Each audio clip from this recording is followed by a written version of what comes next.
सप्तधेनु किए ये नाम कौन ये सप्तधेनुकर आशीर्वाद रे आमको कौन शुभ फल प्राप्त हुए निश्चित भाव में जानिबा।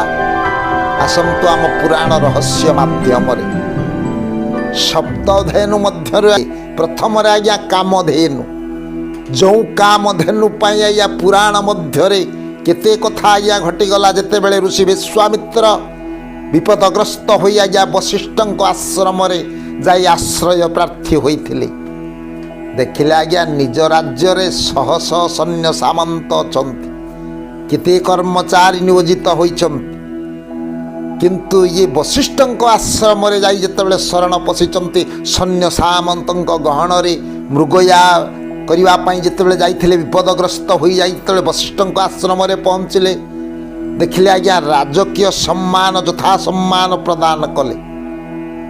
सैन्य सामंत रहिबा पई राज्य रे जिमिति वास निर्माण होइछि बा घर निर्माण होइछि वशिष्ठ इंगित मात्र के से सब संपादन करि पारुचंती तांकर भोजन व्यवस्था करुचंती तांकर रहिबा आतिथ्य रे टिके त्रुटि करूनाहांती एवं राज्य रे राजा जिमिति इंद्रनीलमणि पात्र रे भोजन करंती सुवर्ण पात्र रे भोजन करंती से प्रकार पात्र रे भोजन देउचंती ऋषि।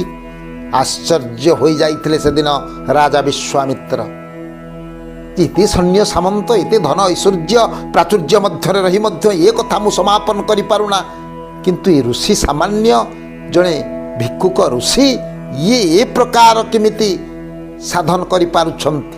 प्रभात रु जेतेबेले विदाय नबा पई आसिले सेतिकी बेले पचारिचंती कहंतु ऋषि कौ शक्ति बल रे आपण ये प्रकार कर्म सबु संपादन करि पारुछंती।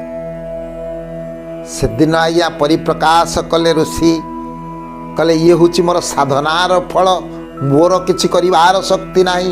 ये जो कामधेनु आपण देखुचंती ये जो धेनु अच्छी आश्रमे अच्छी मनंदिनी चराचर बंदिनी भक्त बांछा कल्पलता से काम दुहा कल्याणी तेणु तारी शक्ति माध्यम ये सब कर्म मु संपादन करि पारुछि। लोभग्रस्त हो गले से दिन विश्वामित्र से ही धेनु दिय मोहर नाही अन्य कामना पृथ्वीपति मुहि जानग कर योग्य अर्चना चिते अनुनय विनय होइथिले से दिन वशिष्ठ देय नुहे से तो अंबिका मध्य नहीं रखिबा माया मग्ने नुहे संभव पशु तुल्य बंदिबा बा पशुगणे बंदिबा तेणु आपण ये भूल करंतु ना। तेणु से दिन निजर शक्ति सामर्थ्य बल रे जेतेबेले ये काम धेनु को आनिबा पई आगबर हो जाइथिले विश्वामित्र ऋषि कहले माँ तमे निजको निजे रक्षा कर माँ मोर किछि करिवार नाही जदि मु वर्तमान अभिशाप प्रदान करी राजा को भस्म कर दियंती तथापि सी हुई देशर राजा ये प्रज्ञा मु केबे संपादन करि परिबि ना। नंदिनी क्रोधे गरजिला मुख व्यजने जात महाकाल चंड बाहिनी घेनी आयुध शत शत शत चंड बाहिनी से दिन नंदिनी धेनु बा कामधेनुर शरीर सबु बाहर होई पलके पिटी घौड़ाई देले बल विक्रम फिंगिले राजा को सदेशे गोटाए लुष्ट्र सम टेका सम फिंगी देइथिले से दिन शत शत चंड बाहिनी। तेणु प्रथम ये लाग्या कामधेनु कामधेनु इच्छा पूरण करिबार ये होचंती प्रकृत धेनु तांको निकटरू सर्व प्राप्त हुए निजर इच्छा जहाँ इच्छा आपण प्रतिपोषण करिवे निश्चित भाव रे से इच्छा आपणकर पूरण हेबो। ये आज्ञा प्रकृत रे कामधेनु। द्वितीय रे जो सप्त धेनु कथा मु आपण मानक आगरे परिप्रकाश करी द्वितीय रे होचंती आज्ञा सुरभि धेनु।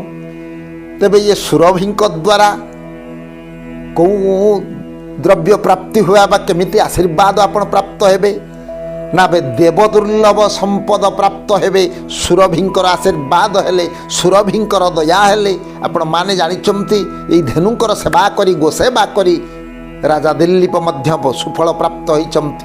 तेणु ये सुरभि देव दुर्लभ संपद को प्रदान करंते आज्ञा सी संतुष्ट होला परे तांको निकटरे शरण पशिले देव दुर्लभ संपद प्राप्त हुए। तापरे अछंती आज्ञा नंदिनी। ये नंदिनी आज्ञा आपणकर जेते अशुभ समय आसु ନନ୍ଦିନୀ ଧେନୁଙ୍କର ଆଶୀର୍ବାଦରେ ସବୁ ଆଜ୍ଞା ଶୁଭ ହେବ ଏବଂ ମଙ୍ଗଳ ହେବ। ଆପଣଙ୍କ ନିକଟରେ ସବୁ ଅଶୁଭକୁ ଶୁଭରେ ପରିଣତ କରିବେ, ଅମଙ୍ଗଳକୁ ମଙ୍ଗଳ ପ୍ରଦାନ କରନ୍ତି ଆଜ୍ଞା। ଇଏ ହେଉଛନ୍ତି ନନ୍ଦିନୀଙ୍କର ଶକ୍ତି।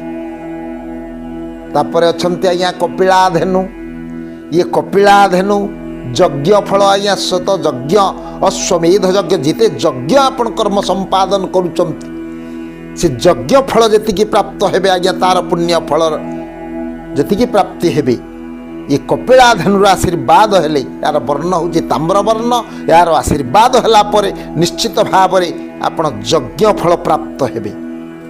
ଏବଂ ତାପରେ ଅଛନ୍ତି ଆଜ୍ଞା ଗଙ୍ଗା।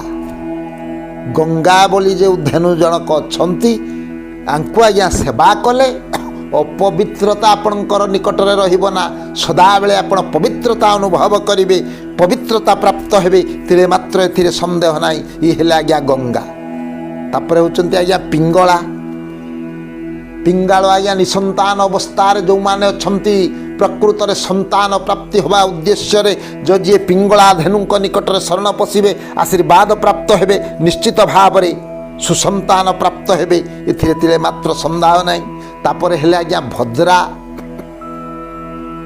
ଯେଉଁ ଗାଭୀ ଭଦ୍ରା କଥା ମୁଁ ଆପଣମାନଙ୍କ ଆଗରେ ପରିପ୍ରକାଶ କରୁଛି, ଯେଉଁ ଧେନୁ ଭଦ୍ରା, ଏ ଆଜ୍ଞା କଲ୍ୟାଣକାରିଣୀ, ଆଶୀର୍ବାଦ ଦିଅନ୍ତି, କଲ୍ୟାଣ କରନ୍ତି। ଯେଉଁ କଲ୍ୟାଣ ବଳରେ ସମସ୍ତ ରିଷ୍ଟ ଖଣ୍ଡନ ହୋଇ ଶୁଭ ଫଳ ଆପଣ ପ୍ରାପ୍ତ ହେବେ, ଏଥିରେ ତିଳେ ସନ୍ଦେହ ନାହିଁ। ଏ ସପ୍ତ ଧେନୁ କଥା ଯେଉଁ ମୁଁ କହୁଛି, ଇଏ ହେଲେ ଭଦ୍ରା, ଇଏ କଲ୍ୟାଣକାରିଣୀ। ତାପରେ ହେଉଛନ୍ତି ଆଜ୍ଞା ଶ୍ୟାମା। ଶ୍ୟାମା ବୋଲି ଯେଉଁ ଧେନୁ ଜଣକ ଅଛନ୍ତି, ଇଏ କେଉଁ ଆଶୀର୍ବାଦ ଫଳ ପ୍ରଦାନ କରନ୍ତି ନା ପ୍ରେମର ପ୍ରତୀକ ହେଉଛନ୍ତି ଆଜ୍ଞା ଶ୍ୟାମା। ଯେଉଁ ପ୍ରେମ ବନ୍ଧନରେ ଆପଣ ଇଏ ସମସ୍ତଙ୍କୁ ଆତ୍ମୀୟ ସ୍ୱଜନ ବନ୍ଧୁ ବାନ୍ଧବ ନିଜର ଆତ୍ମୀୟକୁ ବନ୍ଧନ କରନ୍ତି, ଇଏ ଫଳ ପ୍ରାପ୍ତ ଦେବେ ଆଜ୍ଞା, ଇଏ ଆଶୀର୍ବାଦ ଦେବେ କେବଳ ଧେନୁ ଶ୍ୟାମା। ପ୍ରେମର ପ୍ରତୀକ ହେଉଛନ୍ତି ସେ। ତେବେ ସ୍ୱଳ୍ପ ସମୟର କଥାବସ୍ତୁ ଆପଣମାନଙ୍କ ଆଗରେ ଯେଉଁ 7 କଥାରୁ ଆଜ୍ଞା ଚାଲିଛି, ସପ୍ତ ମୂର୍ତ୍ତିକା କଥା ମୁଁ କହିଥିଲି, ସପ୍ତ ସିନ୍ଧୁର ଜଳ, ଏ ସପ୍ତ ନଦୀର ଜଳ କଥା ମୁଁ କହିଥିଲି ଏବଂ ସପ୍ତ ରଥି କଥା କିଞ୍ଚିତ ଆଭାସ ମଧ୍ୟ ଦେଇଥିଲି। ଆଜି ଆପଣ ଏ 7 କଥାକୁ ଆପଣମାନଙ୍କ ଆଗରେ ଉପସ୍ଥାପନ କରି ଆଜି ସପ୍ତ ଧେନୁ କଥା ମୁଁ ଆପଣମାନଙ୍କ ଆଗରେ ରଖିଲି। ପରବର୍ତ୍ତୀ ଅଧ୍ୟାୟରେ ଆଉ ଗୋଟିଏ ସୁନ୍ଦର ଏ 7ର ମହତ୍ତ୍ୱକୁ ଆପଣମାନଙ୍କ ଆଗରେ ମୁଁ ଉପସ୍ଥାପନ କରିବି। ଅନେକ 7 କଥା ଆମ ପୁରାଣ ମଧ୍ୟରେ ଆଜ୍ଞା ଲୁକ୍କାୟିତ ଭାବରେ ଅଛି। ସ୍ୱଳ୍ପ ସମୟର କଥାବସ୍ତୁକୁ ମୁଁ ଏଇଠି ବିଶ୍ରାମ ଦେଉଛି। ଆପଣ ଜାଣିଲେ ସପ୍ତ ଧେନୁ କଥା, କାମଧେନୁ, ସୁରଭି, ନନ୍ଦିନୀ, କପିଳା, ଗଙ୍ଗା, ପିଙ୍ଗଳା, ଭଦ୍ରା ଏବଂ ଶ୍ୟାମା। ଏ କଥାବସ୍ତୁକୁ ମୁଁ ଏଇଠି ବିଶ୍ରାମ ଦେଉଛି। ପରବର୍ତ୍ତୀ ଅଧ୍ୟାୟରେ ଆଉ ଗୋଟିଏ ସୁନ୍ଦର କଥାବସ୍ତୁ ନେଇ ଆପଣମାନଙ୍କ ଆଗରେ ମୁଁ ଉପସ୍ଥାପନ କରିବି। ସିଏ ସାରବେ ଭବନ୍ତୁ ସୁଖୀନ ସର୍ବେ ସନ୍ତୁ ନିରାମୟା ସର୍ବେ ଭଦ୍ରାଣୀ ପଶ୍ୟନ୍ତୁ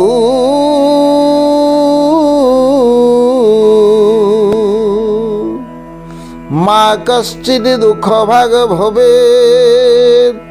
ଓମ୍ ଶାନ୍ତି, ଓମ୍ ଶାନ୍ତି, ଓମ୍ ଶାନ୍ତି।